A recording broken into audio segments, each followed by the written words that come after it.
Yes. Unless you're going to be standing there. Yes.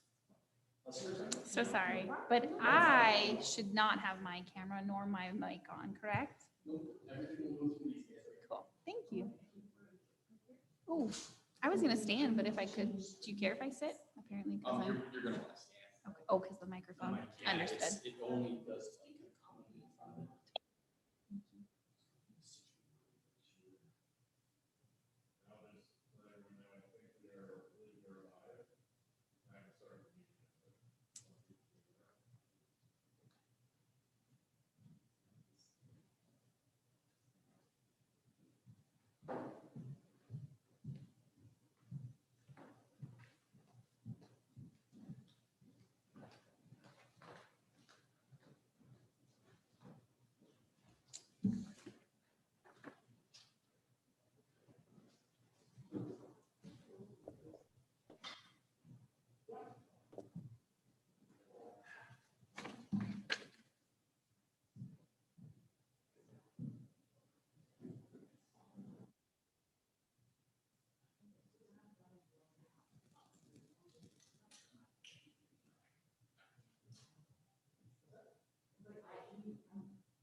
Yeah, yeah, super, super. We're incredibly fortunate. My husband's employers and they really feel that we can still continue with the plan of me staying home. But we love that. You know, still forward to it. Yeah, I'm really excited. Both our school in 2 years. And like public service, I'm sure I'll end up in city, county, university, school district, something like that somewhere. Really terrifying, but also really looking forward to it. So really good. He's really letting me know what to expect. We were at Splash last week, and he broke his head open on. He's definitely ready to show me what he can do. So pretty. Yeah, I'm really excited. Not something I ever thought I was applying to do. Bye-bye. Thank you so much. Yeah. Lisa, are we all ready to go? I know we're a couple minutes past the hour. Yes, we are ready to go. And will you be okay calling roll when we get to that point? Certainly, no problem. Great. Could we go ahead and put up the slide for public participation?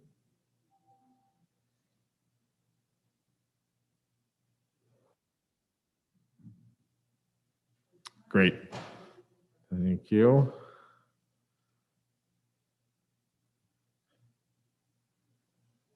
And bear with me just a moment here. Pardon me, Brian, but we can't turn on our videos. Ah, okay. I'm not sure why that would be. Okay. We should be good to go now. You should be able to turn on your videos now. There you go. Thank you. Is it working? It's working. Thank you. Okay. Yep. Now I changed my view as well. Thanks, everyone. Thanks for letting me know, Sandra. Okay.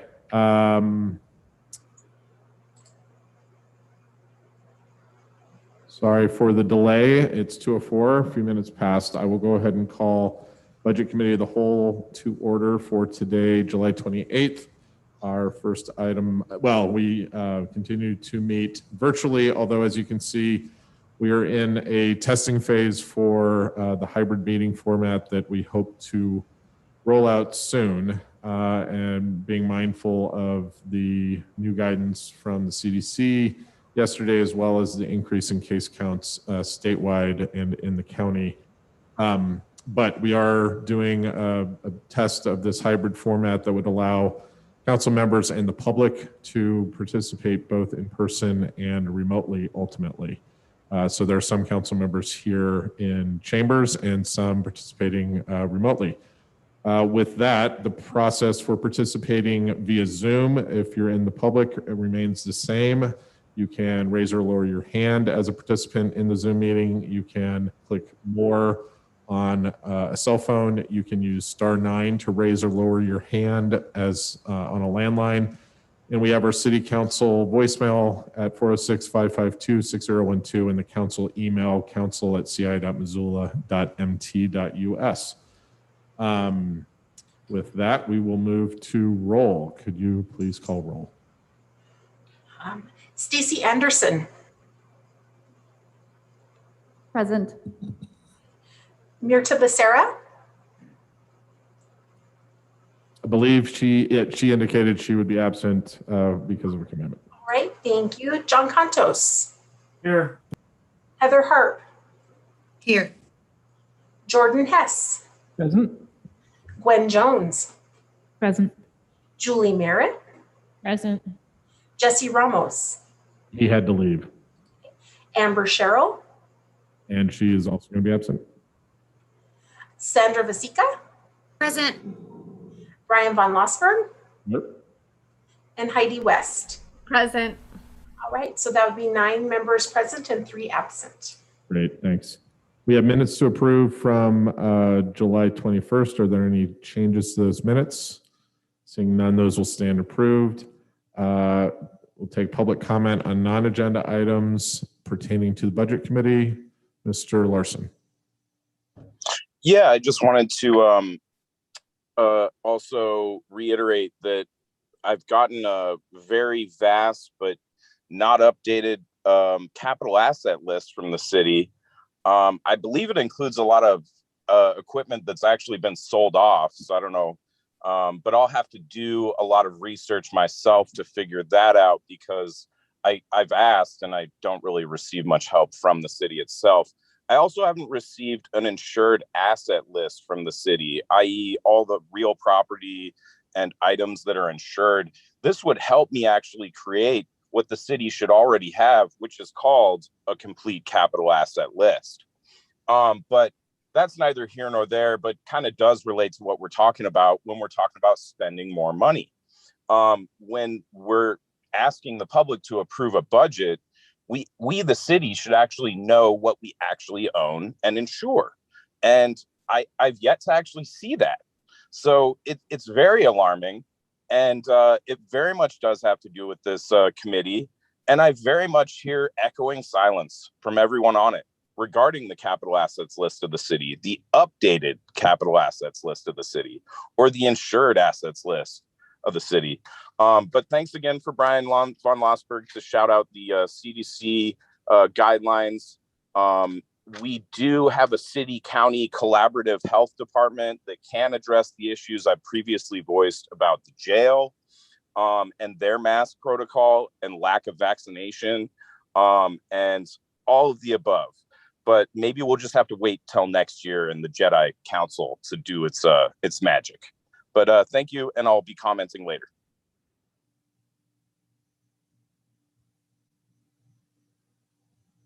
Thank you. With that, we'll move into our Budget Committee agenda. And Lee, could you give us an overview of who's up first today and the ones we're covering? Certainly, I will pull up the calendar that we have. We had a slight change from,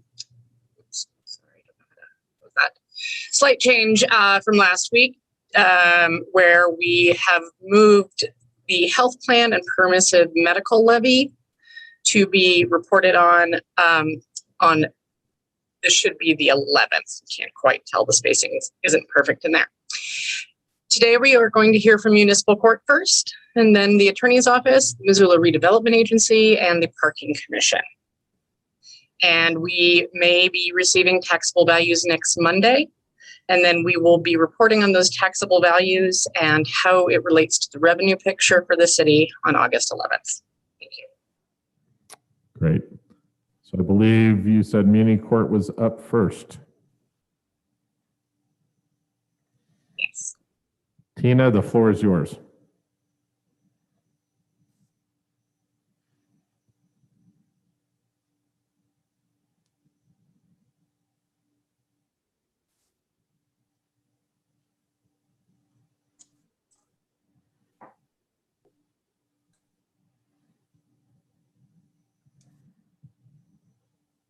We can see the slide. I don't know if you're still muted, Tina. You appear to be. Okay. Can you hear me now? Yep. Okay, thank you. So thank you, council, for considering municipal court's requests today. My name is Tina Reinecke. I'm the municipal court administrator. I'll be joined today in presenting by John Kamak, the deputy court administrator. We'll start with some information, move into a few statistics, and then talk a little bit about the court's workload moving into a fiscal year with a lot of changes ahead. John? Thanks, Tina. Hello and good afternoon, counselors. As Tina mentioned, my name is John Kamak and I'm Municipal Court's Deputy Administrator. I just want to let you all know how appreciative we are of your time today. I also will apologize in advance. I have a little bit of a cough, so if I have a fit, I will try to recover as quickly as possible so we can keep moving along. My primary focus during this presentation will be discussing our request for the funding of 2 new full-time judge clerk positions. As a former judge clerk, I intend to take a few minutes to discuss with you just the various responsibilities of that role and really attempt to convey how incredibly crucial that position is, not only to the overall functionality of the court, but how what they do strongly contributes to the city's goal of organizational efficiency and excellence.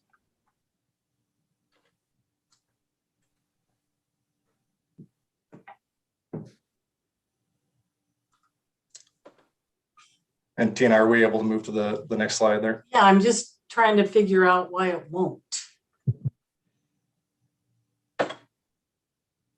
And I'll use this opportunity to just remind people that for the process we've used the last several years on the fiscal year 2022 preliminary budget site, the materials organized by date, and under July 28th, you can see the various requests and documents from the organizations or departments we're hearing from today. And we're down under municipal court. Go ahead, Tina. Or John, sorry. No, thanks. So firstly today, I'd just like to provide you a brief overview of our new requests and funding sources as proposed, funded by the mayor. As you can see, our first request is for baseline changes to our courtroom display system contract, difference of $8,134, and then also for $1,872 for judicial road cleaning. We will spend the majority of our time today on our second request, which is the need for the 2 additional staff, specifically the judge clerks, which I previously mentioned. When we restructured the court division in FY20, we asked for the FTE for the position I now occupy. And at that time, we indicated we intended to ask for 1 more clerk in FY21. Now, due to the pandemic, we held off on that request, but that need has not gone away. With the new law restructuring our judges, the size of this court, and the changes we're facing, we need to add staff just simply to maintain our current level of service. Our third request is for jury trial recording during the court's use of council chambers to conduct jury trials. As a court of record, we're required to retain all courtroom audio, and council chambers' current recording system just doesn't meet the needs of the court. And thus, we've been hiring local professionals to provide this service. And then lastly, our fourth request is to purchase disposable face masks to be made available to anyone within the confines of the court, whether they be used voluntarily or in the event we experience another mask mandate. So with Judge Jenks's retirement and the passage of Senate Bill 127 during our last legislative session, the court is facing a number of unknowns. So we're somewhat challenged today to make informed requests and decisions for the full coming fiscal year. So first we'll talk about some unknowns. The one unknown is we will have 3 newly elected judges that will take the bench halfway through this fiscal year. They'll select a chief judge for themselves for the next year, probably get to know each other and their team of staff, and they'll start to work their inherited caseload. And then we would anticipate that newly elected judges would possibly be setting policy related to the court's workload division, maybe our business practices, our document set, our calendar, just so many questions yet to be answered surrounding that topic. And with these 3 new elected judges, the court needs a 3rd courtroom, and planning for this is in the initial stages. The future location of the 3rd courtroom, the timing of its construction, the changes to the staff work setting, and future council decisions all have an impact on our current and future business processes and court services provided to both the public and other entities.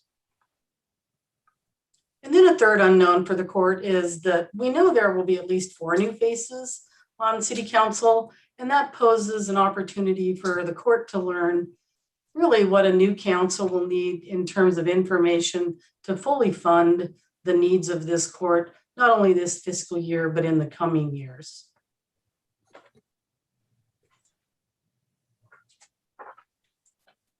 So due to the uncertainty of our future, we intentionally kept our new request this year simple and related to current court services and practices.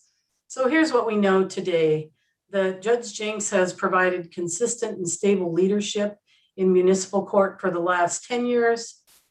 All 3 judges treat the current staff team with great respect, and staff have a high regard for our current team of judges.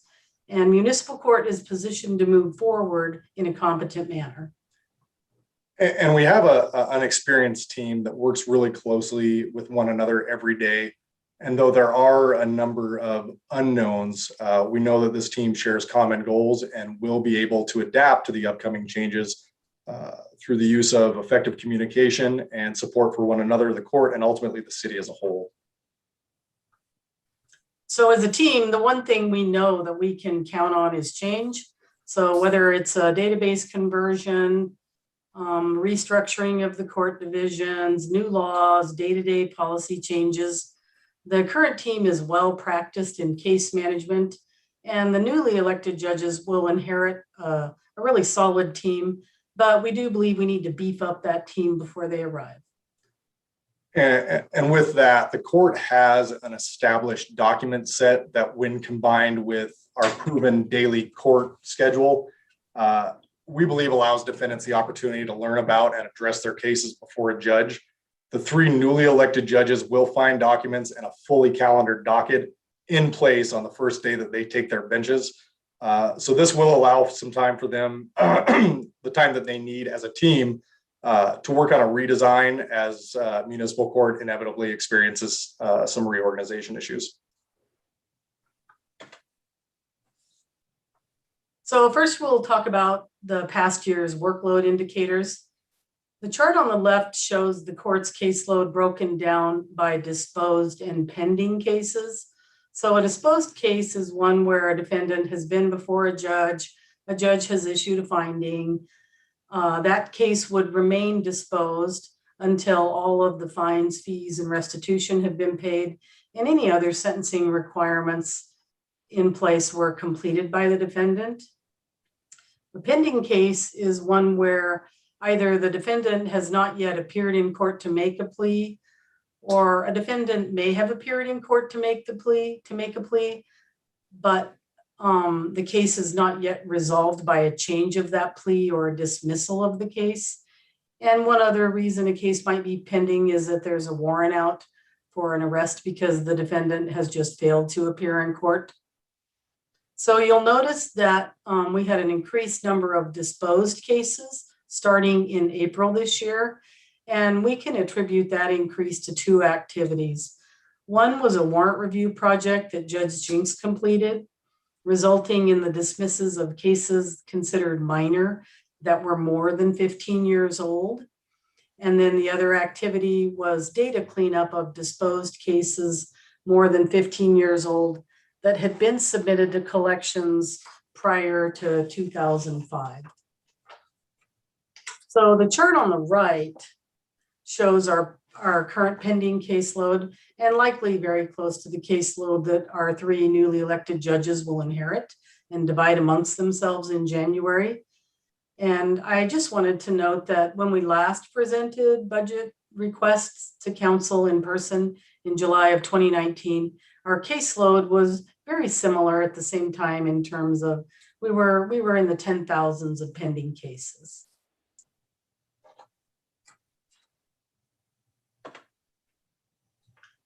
Next, I'm going to talk about criminal charges in our pending caseload because these numbers correlate with our dire need for both courtroom time and trained people to staff the courtrooms with judges.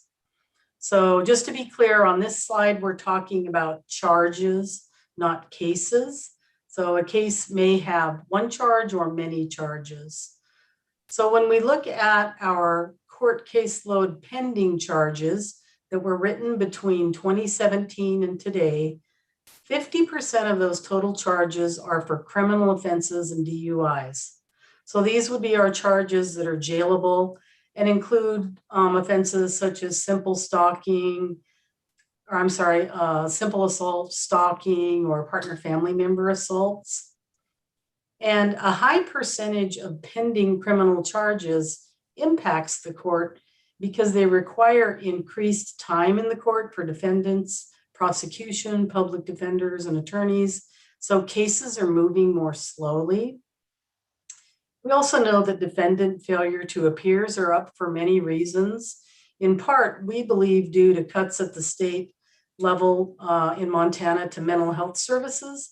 So defendants are losing their mental health case management, which typically would help them make their hearings. And so lots of cases are time consuming with minimal results as the outcome. And probably most notable was just a high number of hearings were continued in the last 14 months due to the pandemic and the Supreme Court orders dictating our court's practices. So then if we move on to hearings, talk just a little bit about those. Our database configuration allows us to categorize scheduled hearings a number of ways. So if we start with the graph on the right, of the total hearings scheduled, which was just shy of 24,000 last year, about half of them were held, and the rest were either categorized as not held or continued. So the term continued means the work that was to be accomplished during that hearing was rescheduled for a date in the future. And continued hearings represent about a fourth of the hearings that we scheduled. So that's a lot of workload that's going to carry forward for the next several years. If we turn our attention to the graph on the left, you might think, well, if they didn't hold that many hearings and they continued hearings, they should have plenty of courtroom time. But I want to explain why this isn't the case. So a hearing may be categorized as not held, but it did indeed take courtroom time. And here's why. Hearings can be continued via a written motion or a verbal motion. And many attorneys wait until the actual hearing to file a verbal motion because they're in the court for other matters. So although the hearing time slot itself is categorized as not held, the hearing slot consumed time, but the purpose of the hearing was not completed and the case didn't move forward. So the chart on the left is just showing that 75% of the hearings that were categorized as not held did indeed consume courtroom time and thereby other court resources.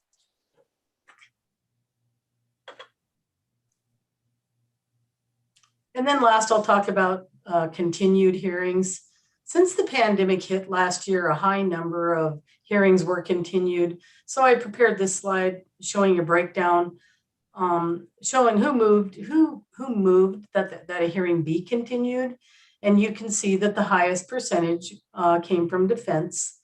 And probably the most important thing to know is that it's really a culmination of factors that create the caseload in place today. We do indeed need 3 judges and we need trained staff working with them. So what is a judge clerk? What do they do? And why is municipal court requesting 2 more? Judge clerks spend about half of their time working in a courtroom and about the other half of their time at their workstation outside of a courtroom. So let's say that if the judge is the pilot, then the judge clerks can be seen as the navigator, and a majority of their daily assigned primary tasks are accomplished while working side by side with that judge in a courtroom. Newly elected judges are going to need the experience and the training that these individuals bring. Now, unfortunately, we're limited time, so I can't cover everything that a judge clerk accomplishes in a courtroom. But while they're tasked with several concurrent responsibilities, ensuring accurate data entry is arguably the most important. Courtroom judge clerks, they take minutes, they capture and ensure the retention and the retrievability of the legal audio, perform case review, update information, and provide significant administrative support to the judges, all while utilizing the integrated courtroom technology. The amount of information being processed during a routine court hearing is significant, and this work absolutely cannot be accomplished without an experienced and trained judge clerk. Now, while one judge clerk is performing the courtroom functions, their partner, or what we call a floater, is tasked with an equal number of responsibilities outside of the courtroom. The floater provides additional quality control as they review all work product exiting a courtroom. They clarify areas of confusion and ensure corrections are made in a timely manner so that documents can be properly disseminated. Excuse me. Floaters assist in managing and updating the court calendar, setting hearings. They're responsible for secondary case review and updating, processing warrants, and they also act as the Traffic Bureau settlement master.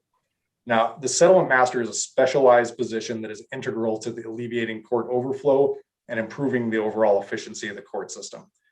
A meeting with the settlement master is a much less formal process than going before the judge.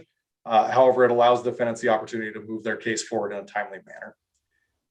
So in addition to the significant number of responsibilities shared between the judge clerks, both inside and outside the courtroom, they're highly relied upon to efficiently complete various interdepartmental functions.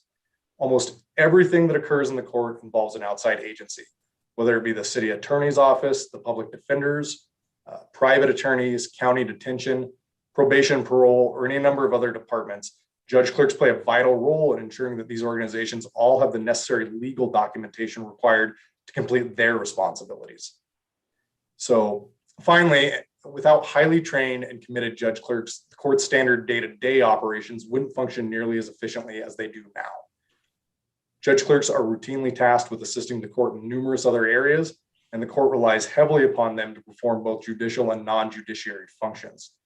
Judge clerks regularly assist with addressing matters related to jury panels and jury trials. They're assigned to various teams, such as the compliance or order of protection teams. They track bond documentation, and they assist in areas needed, really any other area needed to adequately staff our large and high volume court. The court's goal is to continue to establish an internal framework of standards and processes that support the city's long-term strategic plan. Municipal Court strongly believes that the introduction of the 2 new judge clerks greatly contributes to this combined effort. So with that, that would conclude Tina and my presentation, and we'll be happy to address any questions that any of you may have. Thanks, John and Tina. I think, could you quickly go through, there are 4 requests, and could you indicate, I think the details are in the documents at the site, but could you just indicate which of those have preliminarily are included in the administration's budget? They've all been funded in the administration's budget. Okay, that's easy to know. And am I cutting you off at all? Is that the end of the presentation? No, we're all set, Mr. President. Great. Questions from council? Julie? Did the spreadsheet with the new requests and tax scenarios get updated? Because the first one that was put out only shows 2 of those for being funded. In the administration's budget. Lee, could you comment on that? Sure, it hasn't been updated, and my understanding was that we were funding 2 out of the 4. So we will circle back with Muni Court on that. Okay, that is useful. Thank you. Any additional questions?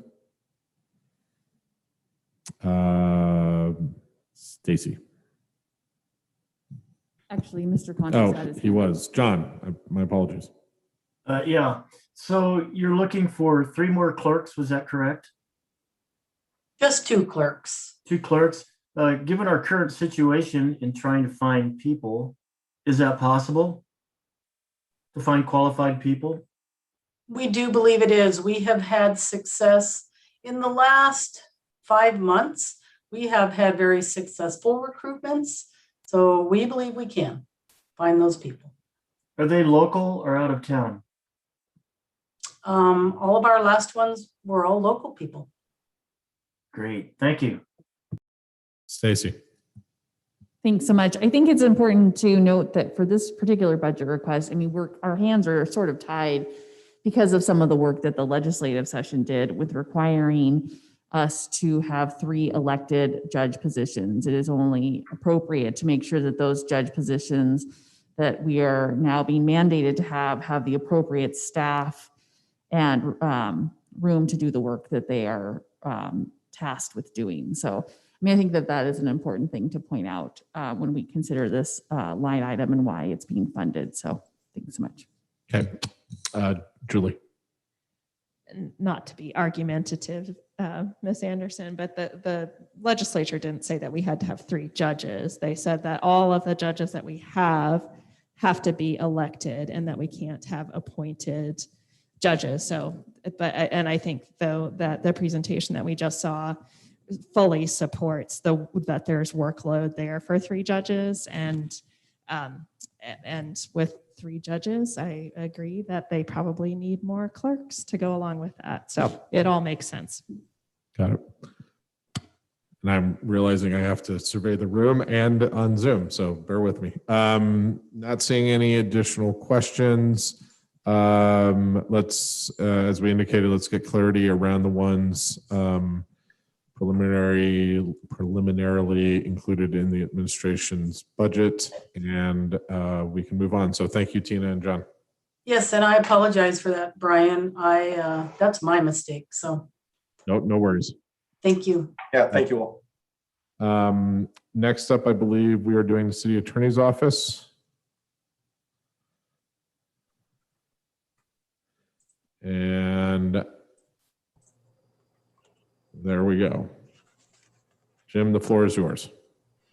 Okay, thank you, and thank you for reviewing our proposals and consideration. Jim, would it be possible, Kelly, to zoom that document larger on that screen? Thank you. And again, I take it this is the baseline adjustment so people can coordinate between the new request forms and the ones that same documents are on the website that I indicated before, the preliminary budget for 2022. Okay, sorry to interrupt. No problem. The victim witness coordinator is the person that we received on grant, partially funded grant, majority funded grant, to assist with working with the victims of crime, especially the partner, family member assault. We had also requested a legal assistant, another legal assistant to help with the civil. We're going to need a new civil attorney pretty soon, and we're getting a lot more work now that the city keeps growing and expanding. We have another department, of course, in the Garden City compost, and especially with respect to Mount Water. And with our civil administrative, we also provide legal services to the housing authority, especially with respect to attending their board meetings and their evictions. And then we also have a contract with the transit district, and we provide some legal services to the transit district. So we have 3 civil administrative attorneys, including myself, but we don't limit ourselves to just working on City of Missoula matters. There's a lot of growth with respect to the documents that have to be reviewed and prepared. And that contributes to part of the reason for needing a legal assistant, a civil legal assistant. It's what we had asked for. There's also, with respect to records requests, the records requests seem to be mushrooming, and attorney assigned to that is always busy just trying to deal with the records requests that are coming in. As Missoula grows, I guess the request for records and information also is growing. So with respect to the baseline adjustments on our CIP project, that's been one of our most challenging challenges in recent years, getting the case management for the criminal, and Colleen Roseboom is available here to discuss all this and the specific details. She can definitely explain the criminal case management program and data, as well as the difficulties we had during this past year.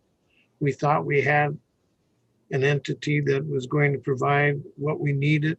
After months of trying to work with them, they were unable to perform. They did return all our money, but we're concerned that as we look for a future one, it might be even more expensive, but we don't know what that expense will be at this point in time.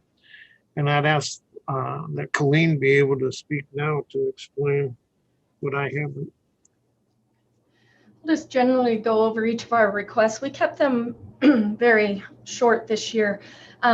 Tina did an excellent presentation, and a lot of what's affecting the court is going to affect us as well, but it's an unknown for us. Until we have 3 judges seated, we know what the new calendar looks like and all of that. We're kind of on the fence of how it's going to affect both our prosecutors as well as our support staff.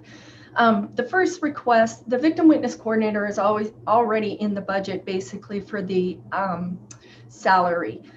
She's been with us now for about 5 months. It's going really well.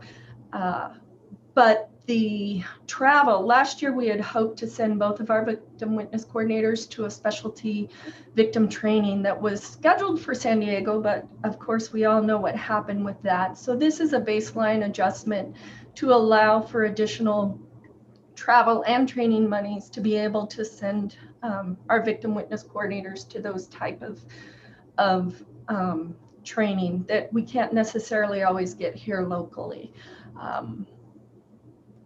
As to the civil legal assistant, I believe I looked earlier today, it looked like the administration did not have this position included in their recommendations. The others they did. Primarily, prosecution absorbs all of our support staff's time.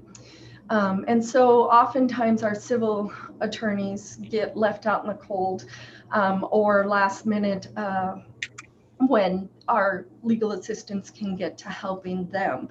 Specifically, as we see the civil attorneys' workload increasing and some of what the civil attorneys are doing themselves, it would be more cost efficient for a support staff person to be assisting them with those, such as working up the evictions for the attorney's approval. We are doing a lot more for the urban transportation district now. We actually doubled our contract on that. Last year it was $9,000 they paid us for our services, and with the amount of time they needed, and that's particularly may increase this year with them expanding their services, we increased that contract to $18,000 and they didn't have any issues with that. So we're looking to have a civil person who is devoted simply to the civil attorneys. They can do Jim's legal opinions, they do correspondence, manage the files. Our prosecution is completely paperless other than originals that have to be hard copy, whereas our civil division needs some assistance in that, but we just don't have a staff person who can be dedicated. So that was a lot of the purpose why we requested this position. Also, like I mentioned, we're not sure what's going to happen with the court, what that's going to mean for our current staff and prosecution. It seems that it just keeps increasing day after day with additional discovery additional documents coming in from public defender's office and such. So we're trying to get ahead of the curveball a little bit on that. Particularly, it will be necessary if we do it at a fourth attorney, civil attorney. And I included just kind of a memo that explains some of where that position would assist our attorneys. This is just the annual request for the Crime Victim Advocate Program. You'll see they did change their name to the Missoula County Community Justice Department. But this goes back to each year they request, it's in our budget, and they request their salary increases in fringe. And that would be what this request is from Chantel Gaynor from the, they were formerly the Relationship Violence Services Program. And she included information on that. As to our CIP project, this has been a struggle. As I mentioned, we are a paperless office for prosecution. Our current database just where sunsetted for support and upgrades as of June 30th, 2021. You may recall, for those of you, we came before last year, asked for the CIP. We had a sole source that we had been working with, Yellowstone County had been working with, and multiple other agencies in the state of Montana. We kicked off that program in the first part of November. Two of us were database administrators. We spent significant hours working with this company. At the end of April, it came to light that it was not going to work. They couldn't provide to us what they had indicated they could when we were going through the procurement process. We agreed to do, due to irreconcilable differences, we terminated that contract, and they did, as Jim mentioned, return all of our money. I put out an RFP that ended on July 16th. I'm working through those RFPs at this time. We'll have to mention that we're probably going to have to do a budget amendment request for this CIP. The amounts for what we need to do to replace what we have are significantly higher, it looks like, than the monies that we have in there. But I'm not ready at this point. We're still going through it. We're going to have a panel review them to look at which vendor we would select, and then we'll have to work with Lee Finance and coming back before the council to determine what we're going to need in order to do that. These baseline adjustments from the CIP, the support and maintenance, I'm finding is significantly different over the next, with these proposals, as well as we went well over the additional 5,000 of overtime we had asked, just working with the company we were working with, trying to make it work.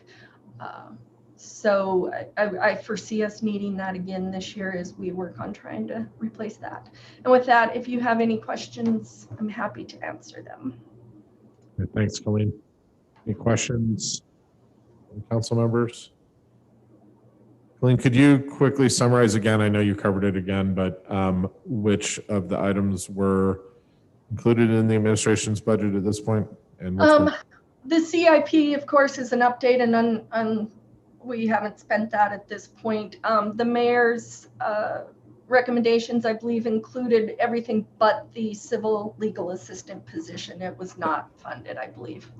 Got it. That's consistent with what I saw. And I'm not cross-referencing the back scenarios. So if others are, great.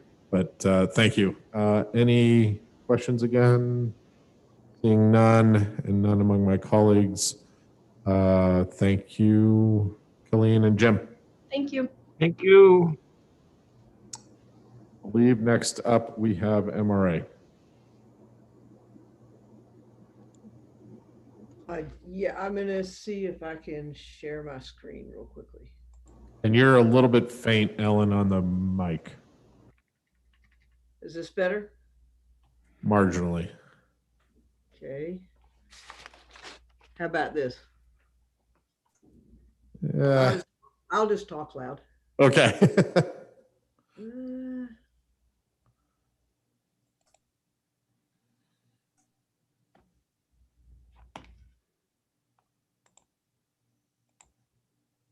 All right, can you see my PowerPoint screen? We can. Yep. Great. So what I'm going to do, our budget is very different than most of the other departments that whose budgets you review. And so I'm going to basically focus on each of the urban renewal districts and what some of the what the finances are for those districts and what the priorities are in the district and what the possibilities are in the districts. I'm going to ask Jill if she would to just give you a brief snapshot of how we do our budget process, and so that the context, it makes better sense in that context. So Jill, if you would just give them an overview of how we have to navigate this deal, that would be helpful. Sure. Hi, everybody, and thank you for your participation today in the budget hearings, and to the public out there too. Just real quickly on the MRA budget, we're a self-funded component unit of the city of Missoula. So our budget is essentially a rollover from where we are at the end of the fiscal year into the next fiscal year. We rely on our revenues for the tax increment revenues for our funding source. And the tax increment revenues, of course, are determined after we receive the taxable values, which, like Lee mentioned earlier, hopefully will be next Monday. And then the mill levies all have to be turned in from the taxing jurisdictions in the city of Missoula that are in our urban renewal districts. And once those are all received, which typically is more like October when we get all the final mill levies in, right before the tax bills go out, then that is actually when we get our final revenue numbers. So that's the picture for MRA on the revenue side. So in consideration of that, when we go into each budget year, we use the prior year's revenues because we want to be very conservative and not obviously anticipate more tax increment funding than we would receive. On the expenditure side, we do our very best to encourage all of our project developers to turn in their paperwork if they've been the recipient of a tax increment financing grant for their project, or if it's a self-initiated project by staff or city council or their other departments, then we really try to, we have to do our best to get those invoices in for any work completed through June 30. What happens there is that we're kind of in the middle of this budget process, and I'm still processing invoices for the prior fiscal year. So the numbers as far as what our final cash carryover is just a moving target week by week with invoices that come in and our paperwork that gets turned in. So I think that's just kind of what Ellen wanted me to go over as far as how our budget is put together. And we really want to be able to get that as tight as possible. And so those numbers are moving as we move along here. I do want to mention that the MRA board looks at our budget status reports on a monthly basis.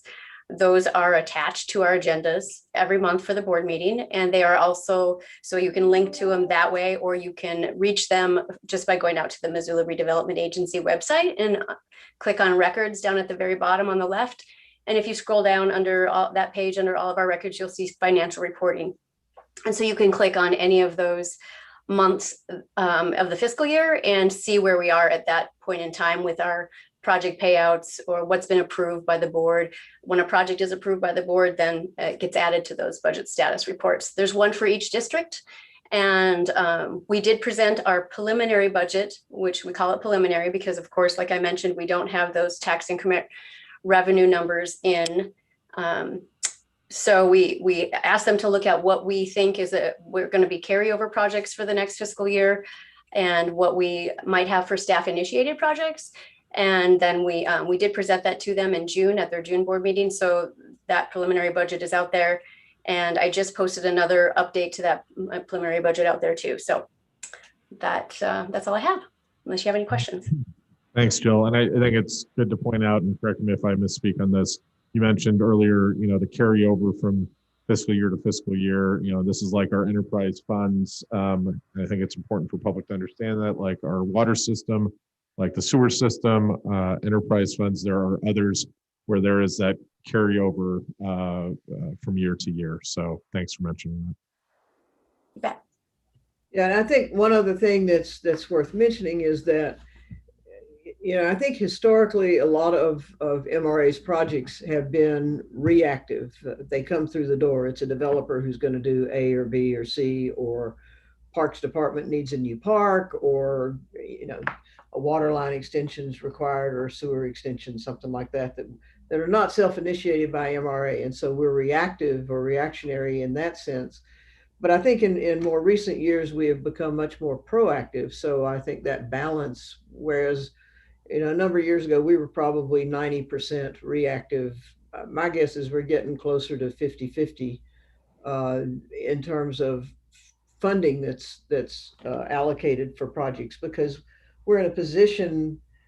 The city council has been great about setting goals for the city, and with this current council and the one that preceded it particularly. And so we have goals that we can look at and say, well, you know, if we initiate project X, then we're meeting, you know, strategic goals of the city A, B, and C, or A and B.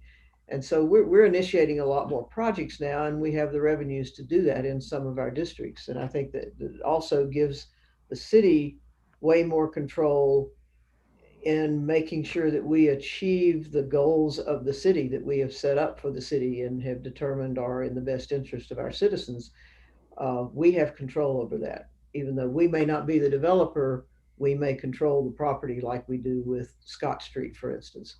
So it's actually a pretty neat balance, and it changes almost every month, depending our budgets do, depending on what's gone on and what the board has approved or what city council has approved in the way of debt and those sorts of things. So with that, I'm going to run as quickly as I can through the various districts. I'm going to talk a little bit about the finances first, and then about some of the projects that are out there. What I've done for each one is Jill and Leslie put this together. I just did the framework. So credit goes to them, not me. But basically what our revenue is in the district, what our debt service is that has to come off the top. And then the other thing that's this number that's not dollars spent, but it's covered. If we have any coverage requirements with some of the debt, then we've got to make sure we have that kind of revenue still available. In addition to carrying over revenues at the end of the fiscal year, we carry over projects that haven't been completed yet. So we go into any given fiscal year with a number of committed funds for projects that have been approved but haven't been completed yet.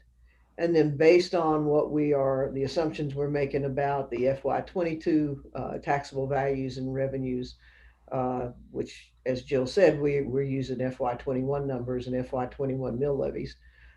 We have a projected uncommitted balance for each district. And I want to do some examples of some of the projects that are either committed or pending or aspirational, and talk a little bit about how they tie back to, or we think they tie back to your goals and objectives for the city. One of the things that we've done for a number of years now, frankly, since the recession, is we made a commitment to build out the sidewalk networks in both districts 2 and 3 before the end of those districts.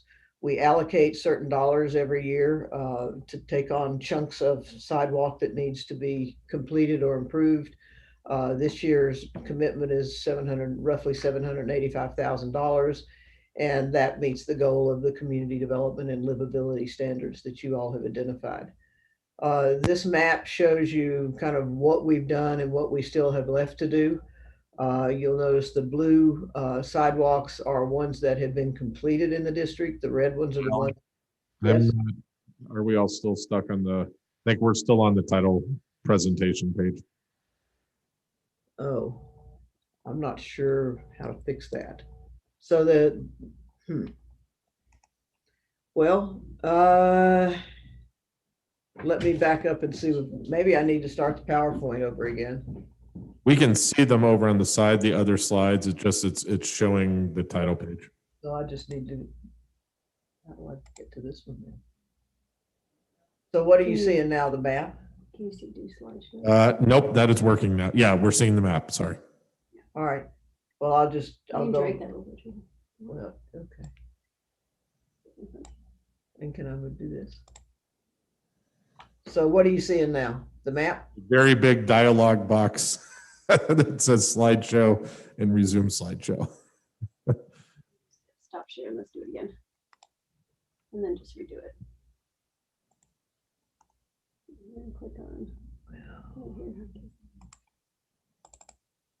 So what are you seeing now? The map. Okay, can I make it big? Here, can you do the expand your screen first? Yeah. Well, I don't, that's all right. Yeah, I'll just do it this way. You'll just have to watch that thing on the side. That's fine. So anyway, this is the sidewalk map for District 2, which shows what's been done and what's yet to be done in that district by the time it sunsets in 2031. The red lines are the sidewalks that we still have left to do. And as I said a minute ago, we've got about $785,000 committed to this year's projects for sidewalks.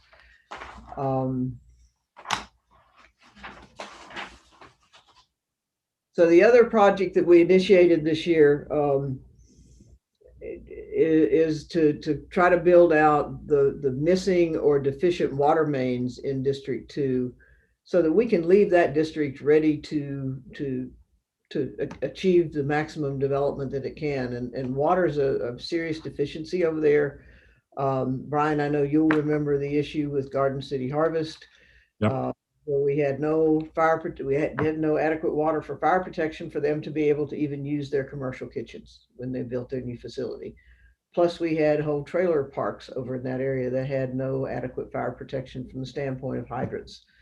So we're working with Missoula Water. We've identified deficiencies in the water mains in that area, and what you see in blue are the projects that we'll take on over the next 9 or 10 years.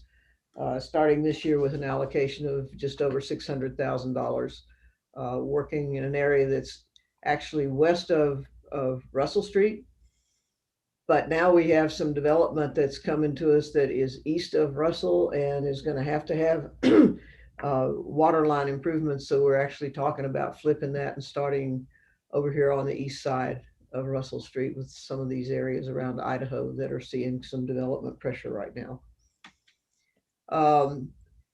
The West Broadway master plan you're all aware of, we've got $40,000 committed to that. We think that meets the community development livability goal and also the economic health goal. Implementation of that, and this is the area that's being studied right now. We're in the public input portion of that study with Dover Cole and Associates or in partners.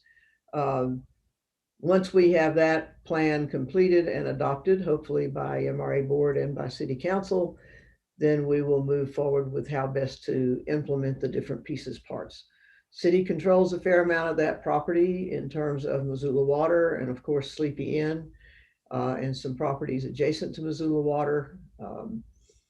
So we have an opportunity out here to make a significant difference in that gateway stretch of Broadway that brings you into the core of downtown.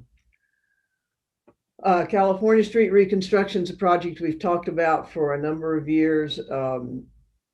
This is an interesting graphic, but we had preliminary engineering done on this street, particularly with respect to alignment a number of years ago between River Road and Dakota, because we were seeing development along that street and we didn't want sidewalks and curbs, et cetera, being built in locations that were not going to be compatible with what the ultimate street reconstruction would be. So we went on and contracted with WGM Group to design that portion of the street.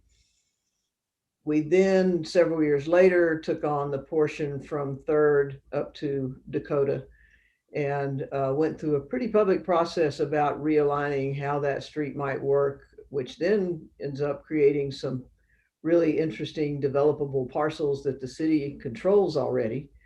And it cleans up the traffic patterns through there because we have a lot of safety issues. I think the estimate for that at this point is about $4.5 million. It's not something that MRA could take on its own at this late date in the district and accomplish some other projects, but those will be decisions that council would be a part of when we can identify what funding sources might be available for this project. And then we've got a number of other aspirational projects that we've talked about and identified over the years. One is some redevelopment of the Downtown Lions Park with Parks Department. We don't know what the cost of that would be yet, but we've agreed that we should be partners in that if we can make the numbers work. Once again, community development and livability goal.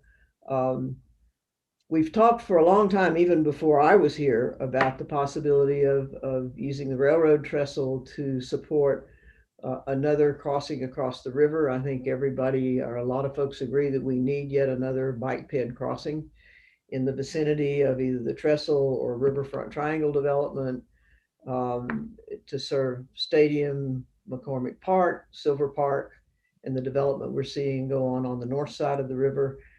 That's about a $3.5 million, and that's an estimate on my part, project based on what the expansion of Higgins Avenue Bridge or cost, assuming that it would be a comparable kind of thing. That's a project that I don't believe will happen if TIF is not available for it. There are just no other funding sources for projects of that kind, of that magnitude.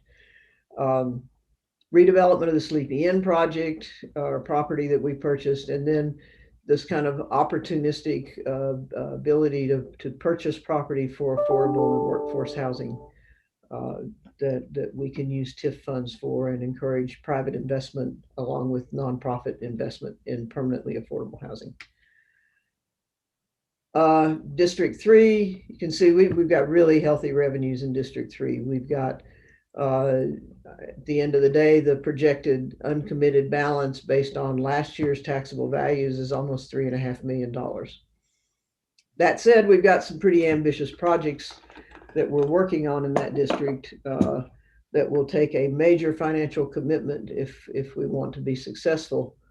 We'll start out with the sidewalk projects. Those are the same concept as in District 2. You'll notice on the map for 3 that most of those sidewalks where we have the ability to build a sidewalk, and there are places in District 3 because of the geometry and ownership patterns where we simply can't get easements and do not have adequate right-of-way. But we've built out everything that can be built out except for these remnants that you see scattered around the district in red. And we think we'll take care of that in the next 3 to 4 years, 5 years maybe, but certainly well before the district sunsets in 2040. We've got the MRL property that we bought from Washington companies, and right now we're working on environmental remediation, which meets the environmental quality goal in the council's strategic plans and goals. We hope to have that finished in time to really think about how redevelopment of that property is going to happen by sometime early next year. There's not a lot there. It's mostly asbestos in some of the buildings, but you can see from this aerial, we've got the park area that was developed a couple of years ago on that property and is extremely popular and well used. And then we've got the balance of this, which is up for redevelopment, and we need to go through a public process. Once it's cleaned up and delisted, we will go through a public process to have a public discussion about how that will best develop. My suspicions are we will have mixed use with a very, very strong emphasis on housing in this area, because that's what we need. The really ambitious project that we have, we've been working on for probably 3 or 4 years now, is this idea of how you transform the Brooks Corridor in a way that's meaningful and makes a difference in terms of maximizing the potential in that area. Right now, it's our first tier suburban development for Missoula. It's the toughest nut in the United States to crack. It's really hard transforming those areas because they were built totally based on the automobile and moving cars and trucks through these areas as quickly as possible and parking in big seas of asphalt called parking lots. A group of citizens and some city staff were awarded a grant to work with New Mobility West several years ago, where different communities were invited to bring a project, and there was a whole team of experts there, and we worked through how best to solve those projects or those problems. Some cities brought trail connections, some cities brought downtown redevelopment. Missoula brought the Brooks Corridor, and where we ended up was with a proposal that we turn that corridor into a transit-oriented development corridor. As I said, we've been working for several years on this, and it has evolved to the place where in this year's budget, we've got about $60,000 committed to this, but we've come to a place where the really transformative project that we're looking at for Brooks is to turn it into a transit-oriented development corridor. And then you get into the question, okay, so where does transit go? And how do you make that route permanent to the point where the private sector will invest in that area? And what we are proposing is that a center lane bus system would be created in that corridor, which does a couple of things. It solidifies that investment and that transit route. Mountain Line's aspirations have been for quite a while to put Bolt service on Brooks. Right now, there's not even service on Brooks. The buses kind of crisscross and go on either side of it.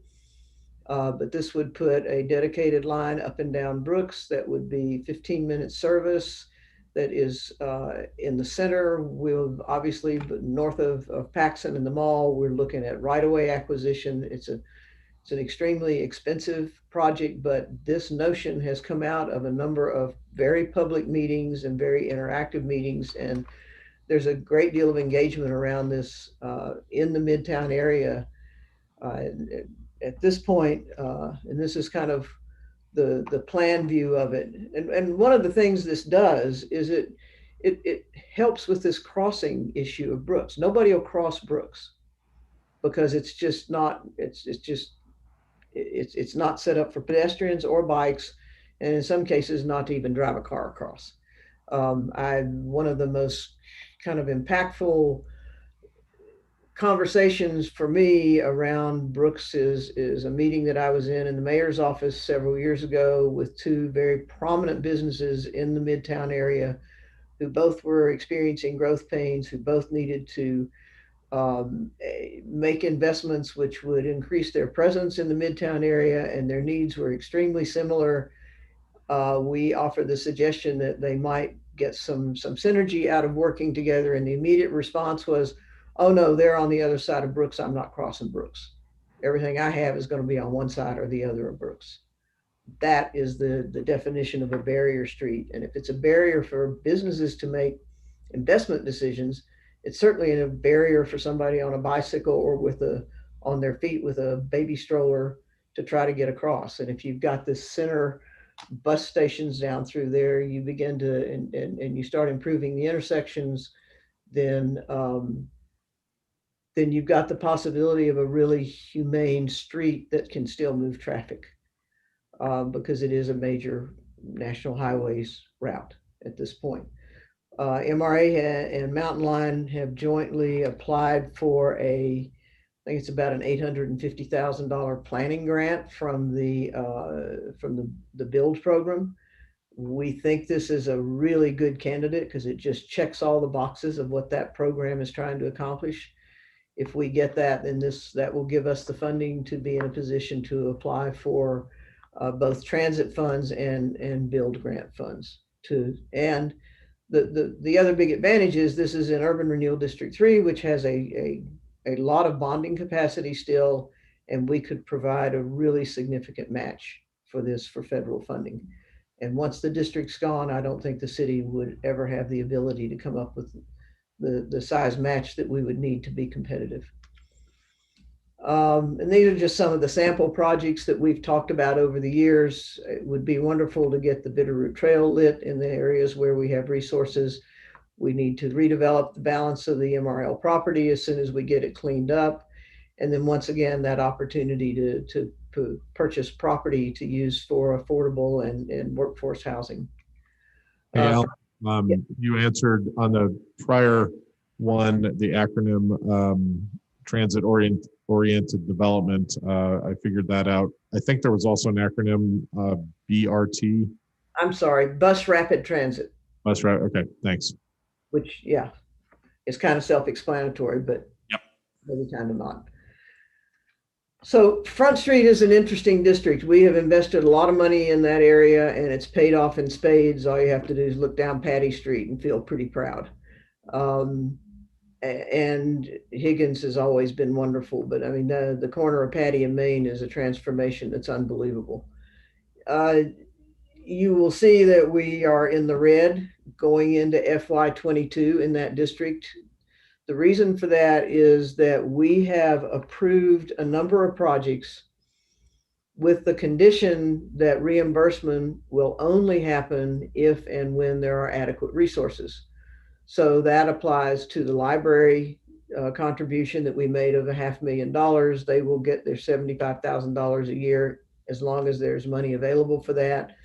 The Wren Hotel will only get reimbursed when there are adequate funds in the district to do that. Union Block is another one, and then the most recently approved contribution to the Karis Park improvements. And once we get our taxable values numbers the first part of August, we're in hopes that all of these projects, or a lot of these projects that really haven't hit the tax rolls yet, are going to hit the tax rolls, and we're going to see a significant increase in revenues because the AC should come almost fully online. All of the ground floor of the Merc with the restaurants would be now fully on the tax rolls. Townhouses down on Levasseur Street, fully on the tax rolls. And so some of this is just a timing thing. And but this uncommitted balance, these funds are not due to anyone until and unless we have adequate revenue in the district. And they understand that, and that's fine. Big projects that we're working on, Front and Main conversion, all the final engineering for that is in process right now. We've split the cost of that between the 3 urban renewal districts that it impacts: Front Street, Riverfront Triangle, and Hellgate. So you'll see it show up multiple times as we go on through this. One of the things that we've done with that Front and Main conversion is that the preliminary studies that we did several years ago that basically laid out how the streets would work. One of the primary purposes of those was to demonstrate to Montana Department of Transportation that the level of service at their state route intersections of Orange, Higgins, and Madison were not diminished by changing these to 2-way streets. And we were able to successfully demonstrate that. So that gave us a green light to move forward with the project.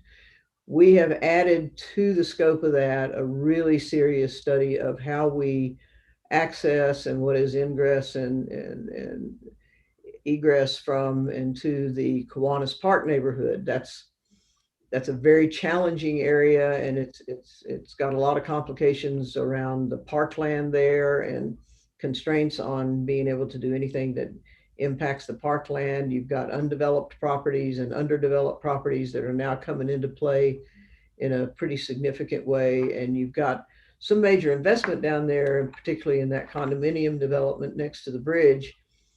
And obviously these people are concerned about, if you turn front into a 2-way street, what does that do to my ability to get in and out of here?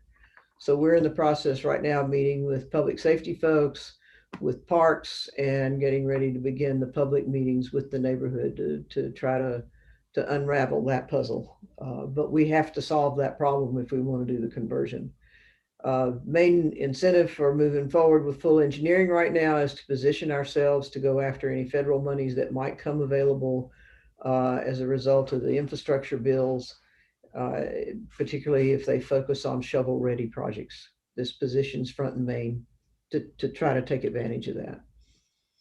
Karis Park improvements, I think you're aware of those. This is a kind of tag on to the stormwater project that's supposed to start there in the fall. We'll be doing major improvements to the park itself.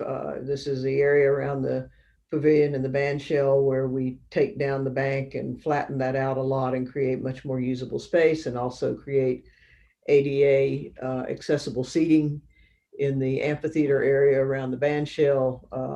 And MRA's contribution at this point is $50,000, which, as I mentioned, will be made available when it's available in the district. So it may not be available in FY22. We don't know yet. Some other kind of important projects for me anyway, Union Block Restoration, which is the old Radio Central building. I think is one of the most exciting projects we've gotten to do in downtown. MRA has historically put a lot of TIF dollars into historic properties and preservation effort, but this was a jewel that nobody even knew existed. And so when the developers discovered what they thought was underneath all of that horrible cladding that was put on it probably in the 60s or 50s, they came to us, and we've already spent probably close to $400,000 with them on that, or 300 and some, and they've discovered some other things that needed work, and we allocated another 125. And once again, that is a project that will be pay as money is available, and the developers are aware of that. Then some aspirational projects, Payne Block, Library Block. We need to go through public process, figure out what we're going to do with that, and attract developers and partners to make the redevelopment of that very generously donated city block. Another key piece on Front and Main. Riverfront Trail connections, we've got some gaps that we need to work on, and TIF is the most likely source of funding for some of those gaps. They're not simple in that district because you're dealing with Rattlesnake Creek and you're dealing with properties that are too close to the river. But we think that's something that, I mean, MRA has been working on this for years. And we have some potential redevelopments in the Kiwanis area that could open up that connection that we've been trying for so long to make between the trail at Kiwanis and the trail behind the Holiday Inn. Riverfront Triangle, this one's quick.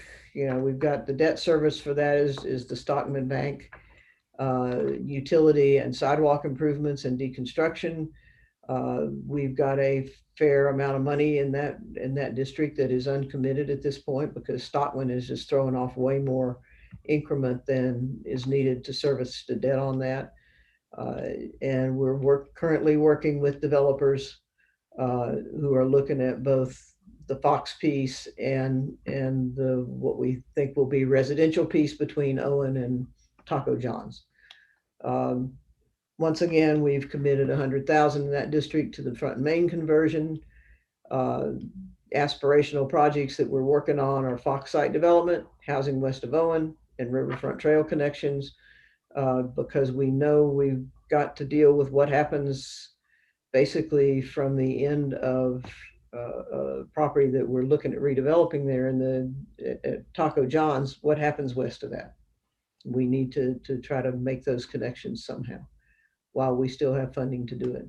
And we've also got every plan for development of Riverfront Triangle has shown a pedestrian connection across the across the river. So does it happen there? Does it happen at the railroad trestle? How do we get another connection in the downtown that's at Riverfront Trail level?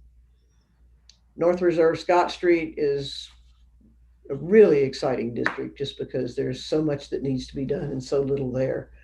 We're going to have an uncommitted balance going into using last year's numbers of over $500,000. We've got way more. We got a lot of projects that want to happen out there. We've got bonded projects in Consumer Direct and Brett's and the Scott Street Village, and then also the acquisition of the 19-acre Scott Street Partners property. We're in the process right now of doing the planning for that property, at least the 9 acres that's cleaned up to residential standards. MRA board approved a commitment of just over $226,000 to pay for the public process and the planning going into how that will be developed. We have development partners, as you're aware, and that's going to be a pretty exciting project. And that's the area that's outlined in blue on this aerial. And you'll notice we've got adjacent city property to the north and to the south. So just a ton of opportunity in that district. Bellagio going in at the end of Scott Street. Dave Edgels getting ready to do the multifamily piece that is as part of Scott Street Village, which will be another, I think, 70 some units of multifamily housing. So we're looking at a lot of housing going into that area accessed off of Scott, which means we have to deal with traffic and how you move through that area and how you mitigate impacts on the north side neighborhood. And ultimately, we hope an interchange onto I-90. This district has a lot of life yet and has an awful lot of redevelopment opportunity that will generate increment that we can reinvest in infrastructure. One of the things we've got to deal with pretty quickly with the Public Works Complex contemplations and the development of the Scott Street Partners District is what do we do with White Pine Park? It's substandard by park standards. It's also substandard in terms of neighborhood needs, and it needs to be moved north of where all the truck traffic is. So one of the options that we're looking at, and the preferred option, which we shared with the community a couple of weeks ago, is Parks is in discussions with the Catholic Diocese about the property that is to the west and the south of their cemetery, whether we could do a long-term lease like we have with the park in the north side, or whether we could buy it outright. But if we can relocate that park there, we can almost double the size of the park and make it much more appropriate for both the north side neighborhood and this growing residential neighborhood that we see happening out here off of Scott Street. And then some of the aspirational projects is one of the things that was suggested in the North Reserve Scott Street Master Plan was a trail connection along the toe of the interstate, which would connect Grant Creek to the North Side Trail. It would also take care of a whole lot of east-west kind of transportation issues in that urban renewal district. We think that's one of the most important projects out there to take pressure off of some other things that can't be determined yet. So we would like to work in earnest getting the easements that we need to be able to think about building that trail in the next couple of years. And once again, the opportunity to acquire property and develop property we may already own or have willing partners who own to provide affordable and workforce housing. Hellgate Urban Renewal District's been our sleepy district. The nice thing about it being sleepy is it's just accumulating money. So, you know, we do have just over $800,000, we think, in uncommitted funds in that district. We are funding part of Front and Main conversion out of that because the Madison intersection is in that district. And actually, in my opinion, the Hellgate district really stands to benefit greatly from that conversion because it will get a fully functioning intersection at Front Street with a signal that will allow traffic to continue to move east-west into that district from the downtown. We're currently working on this railroad crossing Wayside Horn. I think the estimates right now are that it would be around $170,000 in both the engineering that's needed to do and be done, and then installing the horn. So that would come out of that Hellgate contingency money. And then some of the aspirational things are riverfront trail connections. We have big gaps along there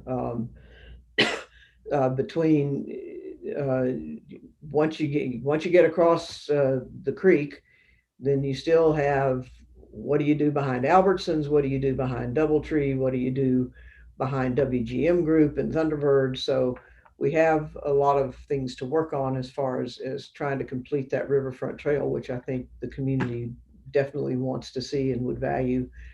And again, the ability to look at affordable housing development, whether it's in conjunction with the university on Missoula College property or on some of the other properties that might flip in the near future.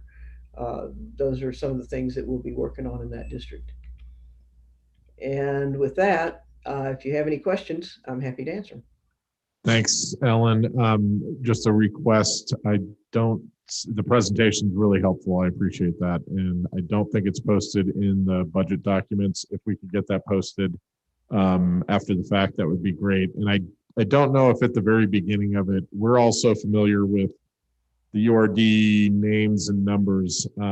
If at the beginning of the presentation, it's easy to drop in sort of where the URDs are in the community. I'm guessing we probably have a stock slide that demonstrates that, or it might already be in there when we were stuck on the title page. But mostly just want it to be available to colleagues in the public. Sure. I apologize for that. We were tweaking this right up to the last minute, so we will get to that. Totally And what understand. I can do is we can drop a map of each URD in on at that initial slide. That'd be great. And thanks. Great suggestion.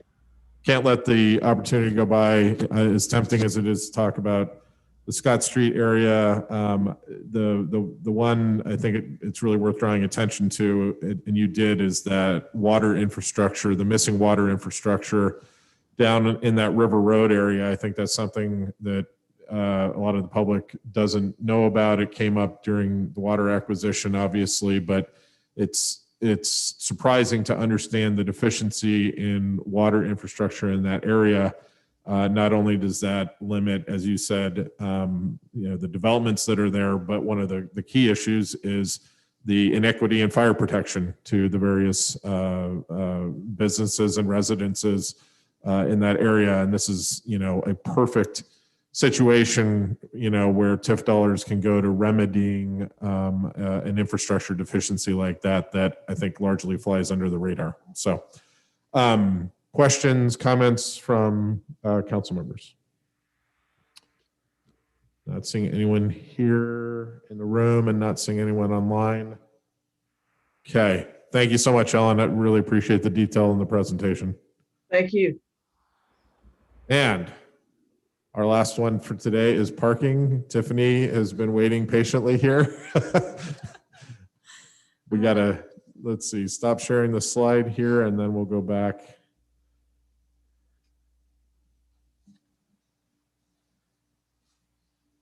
And while that's happening, when is your last day, Tiffany? Soon. Soon. Very soon. So, Okay. I was feeling excited to test out this hybrid option, but since I was the only guinea pig, I'm feeling a little nervous. So my last day is August 2nd, so it's Monday. And I will be transitioning to staying home with my son, which I'm very excited about. And before we dive in, I just want to take a moment to virtually introduce our incoming or our newly hired parking services director, Ian, who you can see on the screen, but our office is so small, we didn't want to press our heads together for this presentation. So I got volunteered to come this way. But Ian is coming to us from Washington State University. And while he's only been in the office for a week and a half, it's been a true pleasure working with him. And I'm so excited for all of the things that he's going to do for the Parking Commission and the city. So Ian, if you want to take a moment and say hello. Welcome, Ian. Hello, everyone, and thank you for having me. I'm just really excited to be a part of Missoula and look forward to working with each and every one of you. Thanks. Thanks, Ian. Looking at all of the screens of the faces. So How are people online hearing Tiffany okay? yes. Okay. Yeah, good. IT was very much like you have to stand in the cone of, so hopefully I've got the cone right and I'm apparently leaving, do. right? So I guess I'm the best test case possible. So I was responsible for creating our budget. It was before Ian was hired. So I'm just going to be presenting today. Obviously, if you have any questions today or before Monday, I'm happy to answer those. Otherwise, Ian has been great to really dive in and learn as much as he can about it. So I'm sure he'd be happy to answer any further questions as well. So I'll just work on this very quickly here.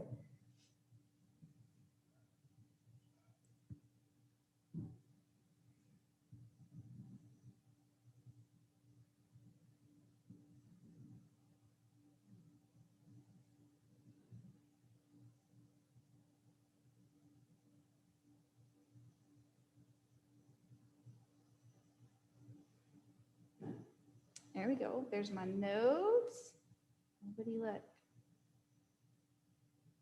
Ian showed me a fun trick. Ready for it? Now you can't see my notes anymore. Thank you, Ian. There you go. So, okay. So I always like to start our presentations off just because the Parking Commission, this is kind of our one opportunity to come and speak with all of you. So while not a lot has changed, I always try and just give a brief overview. So the mission of the Parking Commission is to work with government, businesses, and citizens to provide and manage parking and parking alternatives. We identify and respond to the ever-changing parking needs in the area for which we're responsible. We handle all things parking within our jurisdiction. And that jurisdiction is set by City Council through Municipal Code 1022-240. And currently our jurisdiction really hasn't changed for quite a while. So it's the downtown area plus a small residential district by the university, which Gwen is very familiar with. And so we maintain both public and private parking there. We are a component unit enterprise fund of the city of Missoula, so similar to MRA and water folks that have already presented to you. We're governed by a 5-member board of commissioners who are appointed by the mayor with the advice and consent of city council. And when we are fully staffed, we are a small but mighty crew of 11 full-time employees and 1 part-time employee. So during last year's budget presentation, I stated that 2021 would be a year of uncertainty for us, where we would be closely monitoring our revenue each month with recommendations for any changes going to the Parking Commission board on a quarterly basis. And we did just that. So we were able to complete the year with a strong financial position with no need to increase fees or eliminate or reduce any services or programs. We were able to continue financially supporting our transportation demand management partners. So Missoula in Motion, Mountain Line Zero Fare Program, the Missoula Valley Transportation Association, just to name a few. So while our revenues were lower than pre-COVID years, we ended the year with 95% of our revenue budget. And our expenses came in at only 86% of our budgeted expenses. So we were really close on that revenue mark and really low on expenses, which was expected, but felt really good when we got there. So those numbers haven't quite been audited yet, but I do feel confident that they won't significantly change with our audit presentation. And we're just planning to have another fiscally stable year, thank goodness. So knowing that we would be transitioning to a new director at the beginning of this incoming fiscal year, I didn't make any significant changes to our operating budget for FY22. So much of what you see in what's posted is very similar to last year and years prior. I'm not going to dive deep into those. However, if anyone in person or virtually has any questions about that, I'd be happy to answer those now, or I can just move into our new requests and CIPs. I think, go ahead. So our one new request is pretty simple. It's just for contractual increases.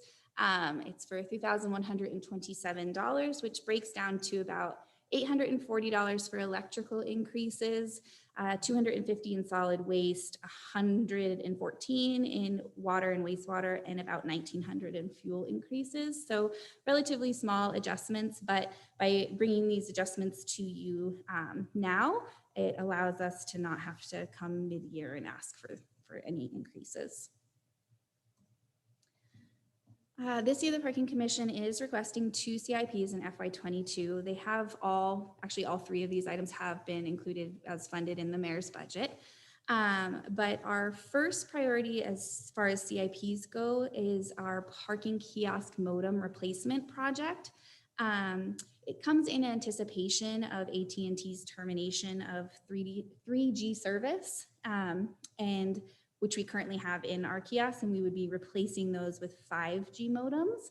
And it is across the board in all 134 of our kiosks. So it's a significant project that our maintenance team will be able to handle within their normal workload and just over the course of time with that anticipated termination date in early 2022. The next is simply just to purchase 1 additional hardware setup for our enforcement vehicles. Currently, we have 3 enforcement scooters with LPR license plate recognition hardware that we have. And as we replace those scooters with the FY22 core replacement plan, we have 2 gas scooters and 1 electric scooter. We're hoping to replace the 2 gas scooters with the electric scooters, which obviously is great for our sustainability goals. So very excited about that. But we also want to outfit one of our spare scooters with hardware as well.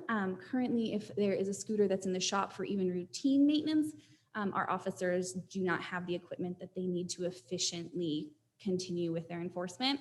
So this would be for adding additional hardware to a spare scooter, and then also for having a technician come from the LPR company to move one set of hardware to the new scooter. Makes sense. So if approved, these requests would be funded using equipment lease financing with debt service coming from the Parking Commission's operating budget. And as always, would have no effect on the general fund or taxes. So pretty straightforward. And wait for it. Questions? You did a great job anticipating questions. So I think you might have also answered a question I've had since the parking meters went in around sort of the sluggish performance in communications. Would these, I did not realize it was AT&T 3G. Would this improve upon that sort of response time? That's the hope. So I also, we didn't really know that they were AT&T with the staffing changes that happened, 2 weeks before the kiosks were implemented. The rest of everything else that we have, from our enforcement scooters to our gating equipment to just our handhelds, are Verizon, and Verizon just typically tends to work better here in Missoula. So we are taking the opportunity to switch those AT&T modems out to Verizon 5G modems.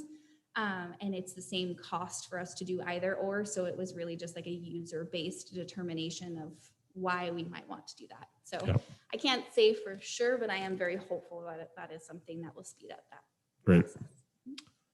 process. Any questions from anyone or online? Thank you. I will just use the opportunity. Oh, sorry.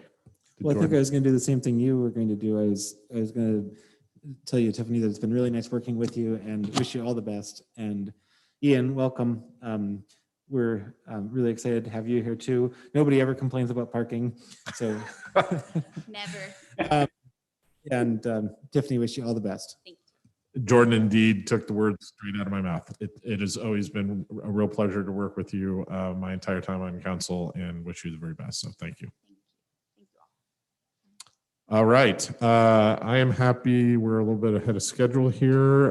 Is there any public comment on any of the items that we have heard today? Happy to take that. Not seeing any. We will be back next week with a continuation of Budget Committee of the Whole. Thank you everyone for your time, attendance, and service. With that, we'll be adjourned.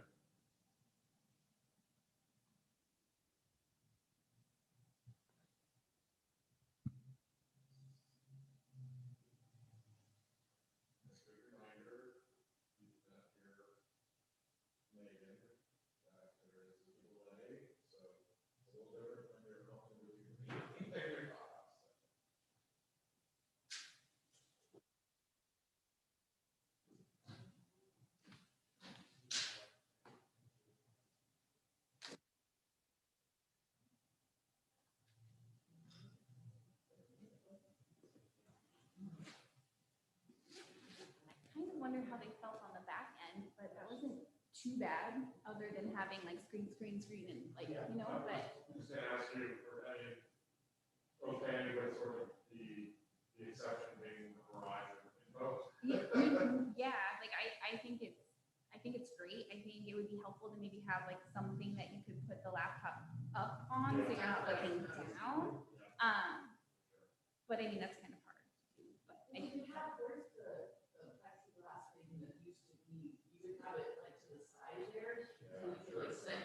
yeah. That's kind of what I was thinking it was gonna look like when I walked in, and then that's why I pulled the chair over. I was like,